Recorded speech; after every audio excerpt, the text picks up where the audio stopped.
ଗଳ୍ପରେ ଅଳ୍ପ ବିଷୟ ଦୁଇ ସାଧୁ। ଥରେ ଜଣେ ସାଧୁ ଗୋଟିଏ ଛୋଟ ସହରରେ ପହଞ୍ଚି ଜଣେ ଭଦ୍ରବ୍ୟକ୍ତିଙ୍କ ଘରେ ରାତ୍ରିଯାପନ କଲେ। ସାଧୁ ଥିଲେ ପରମ କ୍ରୋଧୀ ଏବଂ ତାଙ୍କୁ ସନ୍ତୁଷ୍ଟ କରିବା କାଠିକର ପାଠ ଥିଲା।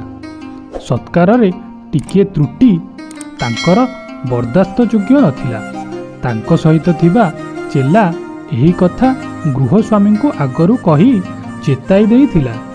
ସାଧୁଙ୍କୁ ଚର୍ଚ୍ଚା କଲାବେଳେ ଗୃହସ୍ୱାମୀ ଅସଲ ସ୍ୱାଦଟି ପାଇଲେ। ସାଧୁ ଯାହା ଲୋଡ଼ୁଥିଲେ ତାହା ସେ ଛୋଟ ସହରରେ ଉପଲବ୍ଧ ନଥିଲା। ବହୁତ ହଇରାଣ ହୋଇ ଗୃହସ୍ୱାମୀ ଯାହା କିଛି ଯୋଗାଡ଼ କରିପାରିଲେ ସେଥିରେ ସାଧୁ ମହାତ୍ମାଙ୍କ ମନ ମାନିଲା ନାହିଁ। ସକାଳେ ଅହଙ୍କାରୀ ସାଧୁ ଅସନ୍ତୁଷ୍ଟ ହୋଇ ବିଦାୟ ନେଲା ପରେ ଭଦ୍ରଲୋକ ଶାନ୍ତିରେ ନିଶ୍ୱାସ ମାରିଲେ। ଭଦ୍ରଲୋକଙ୍କ ପତ୍ନୀ କହିଲେ, ଏତେ ଅହଙ୍କାରୀ ବ୍ୟକ୍ତି ସାଧୁ ପଦବାଚ୍ୟ ନୁହେଁ।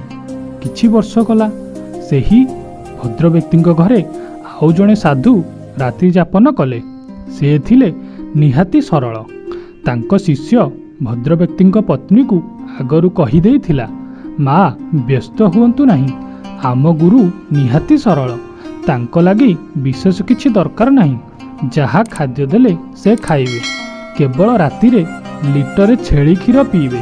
ସେ ବୈରାଗୀ ଗଦିରେ ଶୋଇବା କାର୍ଯ୍ୟଟିକୁ ବିସର୍ଜନ କରିଛନ୍ତି। ତାଙ୍କ ଲାଗି ଦୁବ ମସିଣାଟିଏ ଦରକାର। ସେଦିନ ରାତିରେ ଭଦ୍ରବ୍ୟକ୍ତି ସେଇ ଛୋଟ ସହରରେ ଛେଳି କ୍ଷୀର ଓ ଦୁବ ମସିଣା ଲାଗି ଘୁରି ଘୁରି ନୟାନ୍ତ ହେଲେ ସିନା ପାଇଲେ ନାହିଁ। ବୈରାଗୀ ସାଧୁ ଅସନ୍ତୁଷ୍ଟ ହୋଇ ଗଦିରେ ଶୋଇବାକୁ ବାଧ୍ୟ ହେଲେ। ସକାଳୁ ସେ ଗଲା ପରେ ଗୃହସ୍ୱାମୀ ତାଙ୍କ ପତ୍ନୀଙ୍କୁ କହିଲେ, ଏମିତି ଦେଖିଲେ ଏ ସାଧୁ ହେଉଛନ୍ତି ସେ ସାଧୁଙ୍କର ବିପରୀତ, କିନ୍ତୁ ଦୁହେଁ ଆପଣା ଆପଣା ବାଟେ ଅସମ୍ଭବ ଅହଙ୍କାରୀ।